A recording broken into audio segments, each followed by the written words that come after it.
Hello, my name is Nicole Ring, and I am a student at Indiana State University in the LPN to BSN program. This presentation is about the importance of immunizing infants and children and is specifically intended for parents of infants and children and also expecting parents. After watching this presentation, viewers should be able to accomplish three specific learning objectives. They should be able to list the 5 main reasons why immunizing infants and children is important. They should become familiar with the 14 diseases that can be prevented by immunizations and identify 6 reasons it is important to follow the Centers for Disease Control and Prevention, or the CDC's recommended immunization schedule. Please stop here and take the pretest by either clicking the link below or the link at the beginning of the YouTube video to assess your knowledge about infant and child immunizations. It is extremely important that parents of infants and children, as well as expecting parents, understand the importance of immunizations. While there are many reasons it is important for infants and children to be immunized, this presentation will focus on the top 5 reasons provided by the U.S. Department of Health and Human Services. Just like the importance of using car seats and baby gates, immunizations help keep your child safe and provide them protection. Immunizations can save your child's life. Due to the innovations in medical science, your child can be protected against more diseases than ever possible before. Diseases that have injured or killed thousands of children in the past have been eradicated completely, and others are close to extinction. This is predominantly due to safe and effective immunizations. Immunizations are very safe and effective. Many scientists, doctors, and healthcare providers carefully reviewed immunizations prior to them being administered to children. Immunizing your infant or child may involve some discomfort and may cause pain, redness, or tenderness at the site of injection, as well as a low-grade fever and some fussiness. However, this is insignificant compared to the pain, discomfort, and trauma of the diseases immunizations can prevent.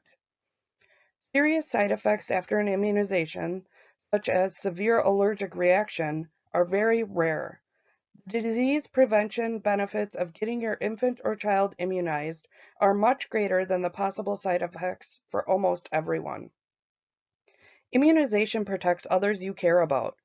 Children in the U.S. still get vaccine-preventable diseases. In fact, there has been resurgences of measles and whooping cough over the past few years. Since 2010, there have been between 10,000 and 50,000 cases of whooping cough each year in the United States. Approximately 10 to 20 infants, many of which were too young to be fully immunized, died each year.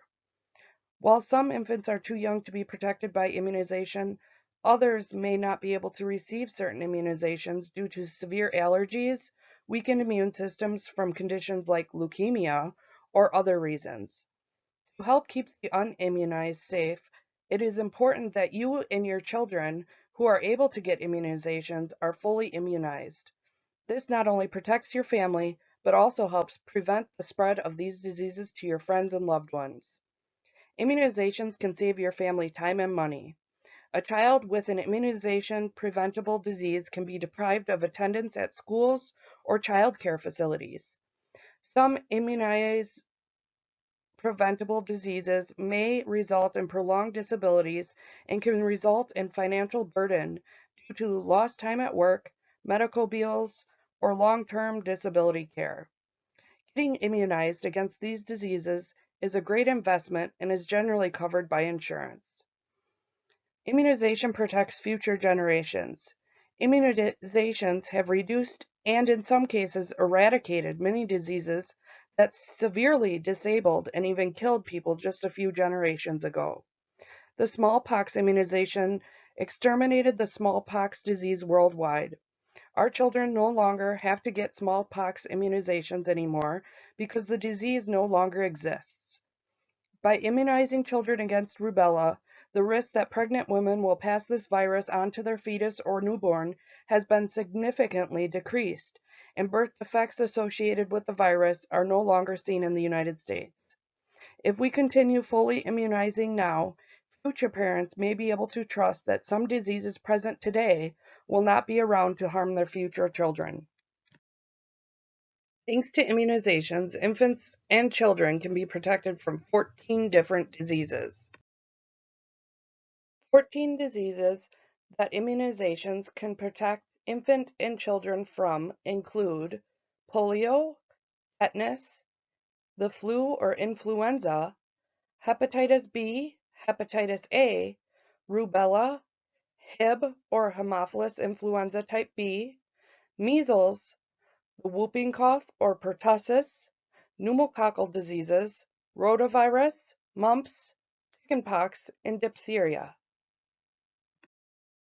This is the CDC's 2022 recommended immunization schedule for children from birth through age 6 years old. Notice that the first immunization a person should receive is the hepatitis B immunization shortly after birth. Some immunizations require multiple doses, while the influenza immunization is recommended yearly. There are 6 reasons why the CDC recommends you follow their immunization schedule. The first reason is for ideal timing.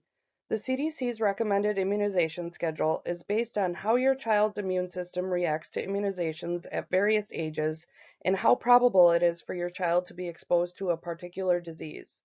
This ensures your infant is protected from 14 potentially serious diseases at exactly the right time. The second reason is to prevent complications.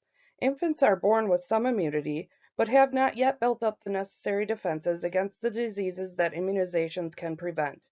Delaying getting your infant or child immunized could leave them vulnerable to disease when they're most likely to have serious complications. The third reason is to promote early protection. Because it can take weeks for an immunization to help an infant make protective disease-fighting antibodies, and some immunizations require multiple doses to provide best protection, it is best to immunize your infant or child before they are exposed to the threatening diseases. The fourth reason is to provide the best protection. Your infant or child won't have the best protection until they have received all the recommended doses. Some immunizations require more than one dose to build strong enough immunity for protection or to boost immunity that decreases over time. It is recommended to get the influenza immunization yearly because the disease changes over time. Every mentioned dose of each immunization on the schedule is significant. The fifth reason is to provide long-term protection. The antibodies passed to an infant before birth will protect them from diseases during the first months of their life. However, their immune system ultimately needs to fight diseases on its own, and immunizations help protect your infant when the maternal antibodies wear off. It is important to follow the immunization schedule as ensures your infant's immune system gets the help it needs to protect your child long-term from preventable diseases. The sixth reason is to prevent spreading illness. Children who are not immunized on schedule are not only at risk for getting sick themselves, but they can also spread illness to others who aren't protected. By getting your child immunized on time, you're not only protecting them, but the people around them. The CDC describes National Infant Immunization Week as a yearly observance highlighting the importance of protecting children 2 years and younger from vaccine-preventable diseases. It is also a time to showcase the achievements of immunization programs and their partners in promoting healthy communities. National Infant Immunization Week is a World Health Organization initiative, and this year it will be celebrated April 25th to May 2nd. Please stop here and take the post test to assess your knowledge about infant and child immunizations by clicking the link below or at the beginning of the YouTube video. For access to this flyer, please click the link provided below or at the beginning of the YouTube video. More information regarding this topic can also be found at thecdc.gov. These are the references I utilized in making this presentation. Thanks for watching.